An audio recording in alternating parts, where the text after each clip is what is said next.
अंतर्राष्ट्रीय राजनीति के इस उथल पुथल भरे दौर में जब दुनिया के ताकतवर देश अपनी रणनीतियों को एक नए सिरे से गढ़ रहे हैं, पश्चिम एशिया एक बार फिर वैश्विक शक्ति संघर्ष का केंद्र बन चुका है। ऐसे समय में अमेरिका और ईरान के बीच लंबे समय से चल रहा टकराव अचानक नए मोड़ पर आ चुका है। अमेरिकी राष्ट्रपति डोनाल्ड ट्रंप के नेतृत्व वाले प्रशासन की ओर से एक बड़ा और बेहद चौंकाने वाला दावा किया गया है कि ये युद्ध यानी अमेरिका और ईरान का युद्ध अब खत्म हो चुका है। यह बयान सिर्फ एक साधारण घोषणा नहीं, बल्कि अंतर्राष्ट्रीय कूटनीति, सैन्य रणनीति और अमेरिकी कानून की जटिलताओं को सीधे चुनौती देने वाला है। पूरी दुनिया को जहां इस टकराव की स्थायी समाधान और शांति संधि का इंतजार कर रहे हैं, वहीं यह दावा कई गंभीर सवाल खड़े करता है। क्या वास्तव में युद्ध खत्म हो चुका है या ये एक राजनीतिक चाल है जो आने वाले बड़े घटनाक्रम की भूमिका तैयार कर रही है? ट्रंप प्रशासन का कहना है कि अप्रैल की शुरुआत में लागू हुए सीजफायर के साथ ही इस संघर्ष का अंत हो चुका है। उनका तर्क है कि जब बंदूकें खामोश हो गई हैं, जब गोलीबार रुक चुकी है, तो ऐसे युद्ध की समाप्ति ही माना जाता है। इस दावे के पीछे एक बड़ी कानूनी पहल भी छिपी हुई है। अमेरिकी कानून के तहत अगर कोई राष्ट्रपति सैन्य कार्रवाई शुरू करता है तो उसे 60 दिनों के भीतर कांग्रेस से मंजूरी लेनी होती है। लेकिन ट्रंप प्रशासन इस नियम की एक अलग ही व्याख्या पेश कर रहे हैं।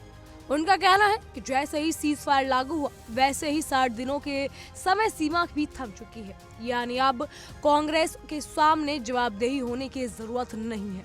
ये दावा अमेरिकी लोकतांत्रिक व्यवस्था के मूल सिद्धांतों को लेकर एक नई बहस छेड़ रहा है। इस पूरे मामले में रक्षा सचिव ने प्रशासन के पक्ष को मजबूती से आगे रखा। उनका कहना है कि 7 अप्रैल के बाद से अमेरिका और ईरान के बीच कोई सक्रिय सैन्य टकराव नहीं हुआ। उन्होंने जोर देकर कहा कि सीजफायर की स्थिति बनी हुई है और यही इस बात का सबूत है कि हालात अब नियंत्रण में है। रक्षा सचिव का ये भी कहना है कि स्थिति में 60 दिनों की डेडलाइन स्वतः ही रुक चुकी थी, जब इस पर अंतिम कानूनी फैसला व्हाइट हाउस के वकीलों द्वारा लिया जाएगा। ये बयान साफ संकेत देता है कि प्रशासन इस मुद्दे को केवल सैन्य दृष्टिकोण से नहीं, बल्कि कानूनी और राजनीतिक रणनीति के रूप में भी देख रहा है। लेकिन अमेरिकी राजनीति में हर दावा बिना चुनौती के स्वीकार नहीं किया जा सकता। डेमोक्रेटिक पार्टी ने इस पूरे तर्क को सिरे से खारिज कर दिया। कई वरिष्ठ नेताओं ने इस पर कड़ी आपत्ति जताते हुए कहा कि कानून इस तरह की व्याख्या की अनुमति नहीं देता। उनका कहना है कि यह स्थिति कानूनी रूप से बेहद संदिग्ध और इसे बिना किसी कांग्रेस की मंजूरी के लागू करना अमेरिकी जनता के साथ अन्याय होगा। ये चेतावनी इस बात का संकेत है कि आने वाले दिनों में यह मुद्दा केवल विदेश नीति का नहीं रहेगा, बल्कि अमेरिकी संविधान और सत्ता के संतुलन पर एक बड़ी बहस का कारण बनेगा। बहरहाल इन सब पर देखिए हमारी एक खास रिपोर्ट। बात मिडिल ईस्ट की जंग की। ईरान जंग में लगातार बड़े झटके मिल रहे हैं, तो डोनाल्ड ट्रंप को बेहद ही बेचैन इन झटकों ने कर दिया। ट्रंप अपने सहयोगियों के बीच में अलग थलग पड़ गए, तो घरेलू सियासत में भी उनका रुतबा फिलहाल घटता नजर आता है। लोकप्रियता का ग्राफ अर्श से फर्श पर आ चुका है। अब ऐसे में हताश निराश डोनाल्ड ट्रंप ईरान पर अंतिम प्रहार की चेतावनी दे रहे हैं। वैसे तो ट्रंप कई बार ऐसे हुंकार भर चुके हैं और ईरान भी उस हुंकार पर लगातार ललकार भरता आया है, लेकिन इस बार डोनाल्ड ट्रंप काफी स्ट्रिक्ट नजर आ रहे हैं। अंतिम प्रहार की चेतावनी, ईरान ने एक तरह से सरप्राइज अटैक के लिए तैयार रहने को कह दिया है पलटवार करते हुए। अब ऐसे में एक बार फिर से महाविनाश की आशंका जाहिर की जा रही है।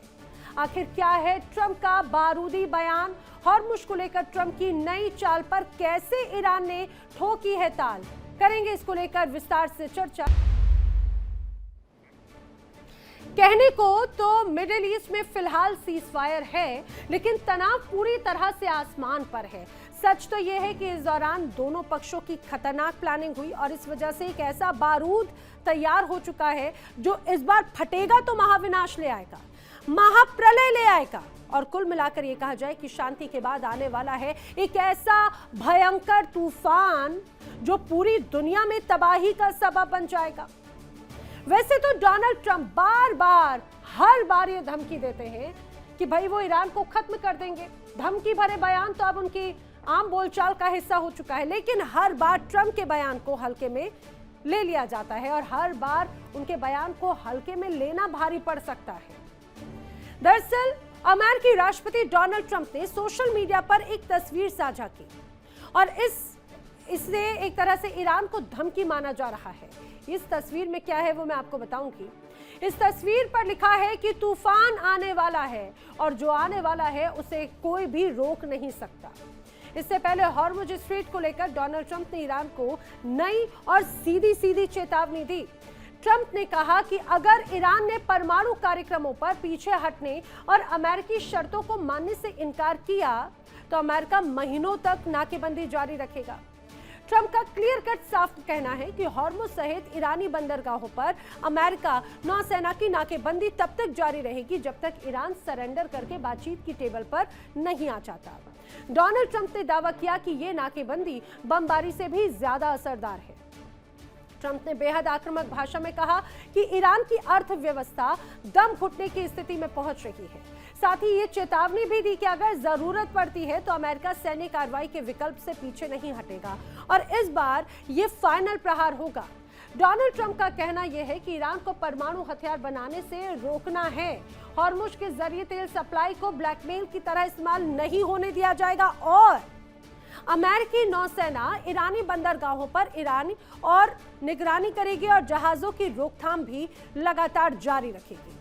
ईरानी बंदरगाहों की नाकेबंदी जारी रखने और ईरान पर अंतिम प्रहार की ट्रंप की ये चेतावनी। देखिए, ये जो आप पोस्ट देख रहे हैं, डोनाल्ड ट्रंप ने अपने ये सोशल मीडिया प्रोफाइल पर ये पोस्ट किया, ट्रुथ सोशल मीडिया पर। द स्टॉर्म इज कमिंग, यानी तूफान आने वाला है।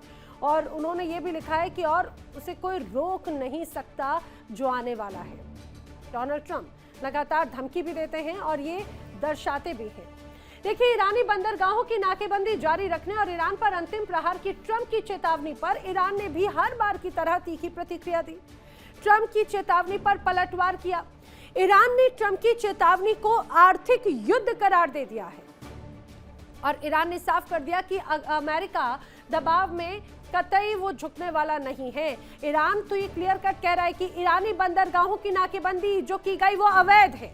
अमेरिका दुनिया को डराकर तेल बाजार कंट्रोल करना चाहता है। ईरान ने चेतावनी दी है कि अगर जरूरत पड़ी तो ईरान अभूतपूर्व और हैरान करने वाला जवाब जरूर देगा। ईरानी सेना ने भी चेतावनी दे दी कि अब तक उसका संयम सिर्फ कूटनीति को मौका देने के लिए था, यानी अगर दबाव बढ़ा तो सैन्य जवाब भी आने वाले वक्त में आए, ये संभव है। अब रिपोर्ट्स के अनुसार ईरान ने अमेरिका को प्रस्ताव दिया था कि पहले नाकेबंदी हटाई जाए और उसके बाद परमाणु बातचीत आगे बढ़ सकती है, लेकिन ट्रंप ने यह प्रस्ताव भी ठुकरा दिया और फिर बड़ी चेतावनी दी। अब ऐसे में एक बार फिर दुनिया में टेंशन बढ़ गई, क्योंकि विशेषज्ञों का मानना है कि अगर ये टकराव बढ़ा तो मिडिल ईस्ट में और खतरनाक युद्ध छिड़ सकता है। जाहिर है तेल संकट बढ़ेगा और अभी ही तेल की कीमत पिछले 4 सालों में सबसे ऊंचे स्तर पर है।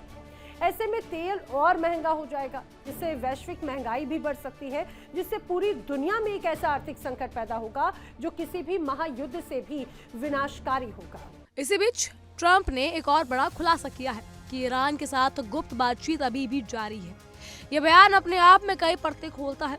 एक और सार्वजनिक मंच से युद्ध समाप्त होने की घोषणा और दूसरी ओर पर्दे के पीछे बातचीत का सिलसिला। ये दर्शाता है कि कहानी अभी खत्म नहीं हुई। ट्रंप ने यह भी दावा किया कि अमेरिका की सख्त सैन्य नाकेबंदी ने ईरान की अर्थव्यवस्था को बुरी तरह झकझोर के रख दिया। ये बयान एक तरह से अमेरिका की रणनीतिक बढ़त को दर्शाता है, जहां सैन्य ताकत के साथ साथ आर्थिक दबाव का इस्तेमाल किया जा सकता है। हालांकि अगर जमीनी हकीकत पर नजर डाले तो तस्वीर इतनी सरल नहीं है। ईरान अभी भी हॉर्मुज जलभूमध्य जैसे बेहद अहम समुद्री मार्ग पर अपना नियंत्रण बनाए हुए है। ये वही रास्ता है जहां से दुनिया के बड़े हिस्से की तेल आपूर्ति गुजरती है। ऐसे में यहाँ किसी भी तरह का तनाव सीधे वैश्विक अर्थव्यवस्था को प्रभावित कर सकता है। दूसरी ओर अमेरिकी नौसेना की मौजूदगी भी इस क्षेत्र में बनी हुई है, जो साफ करती है कि सतर्कता अभी भी चरम पर है। यानी शांति के दावे के बावजूद युद्ध जैसी स्थिति की आहट भी अभी खत्म नहीं हुई। रिपोर्ट्स की मानी जाए तो अमेरिकी सेंट्रल कमांड ने ट्रंप को संभावित सैन्य बढ़ोतरी की योजना के बारे में जानकारी दी है। इतना ही नहीं, इजराइल को बड़े पैमाने पर हथियार और सैन्य उपकरण भेजने की खबरें भी सामने आ रही हैं। ये घटनाएं इस बात की ओर इशारा करती है कि भले ही अभी भी सीज फायर लागू हो, लेकिन आने वाले समय में हालात कितने बिगड़ेंगे ये कहना मुश्किल होगा। ये एक ऐसा खेल है जहां हर चाल के पीछे एक बड़ी रणनीति छिपी होती है। इसी के साथ रक्षा बजट को लेकर भी बहस तेज हो चुकी है। पीट हेगेस्थ ने $1.5 ट्रिलियन के विशाल रक्षा बजट का समर्थन करते हुए कहा कि वो वैश्विक सुरक्षा चुनौती से निपटने के लिए बेहद जरूरी है। उनका कहना है कि दुनिया जिस तरह से अस्थिर दौर से गुजर रही है, उसमें अमेरिका को अपनी सैन्य ताकत को और मजबूत करना होगा। ये बयान इस बात का संकेत है कि अमेरिका आने वाले समय में अपनी सैन्य उपस्थिति और प्रभाव को कम करने के मूड में नहीं है। दूसरी ओर ईरान ने भी साफ कर दिया कि वो किसी दबाव में आने वाला नहीं है। वहाँ के सर्वोच्च नेता मोस्तफा खामनाई ने दो टूक शब्दों में कहा कि ईरान अपने परमाणु और मिसाइल कार्यक्रमों को जारी रखेगा।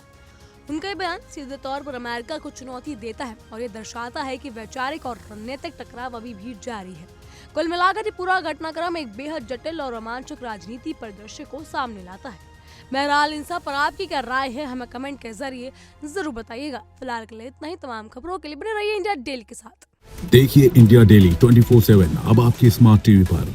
इंडिया डेली मौजूद है सभी डिजिटल प्लेटफॉर्म पर लाइव और लगातार। इंडिया डेली 24/7 हर दिन राष्ट्र को समर्पित।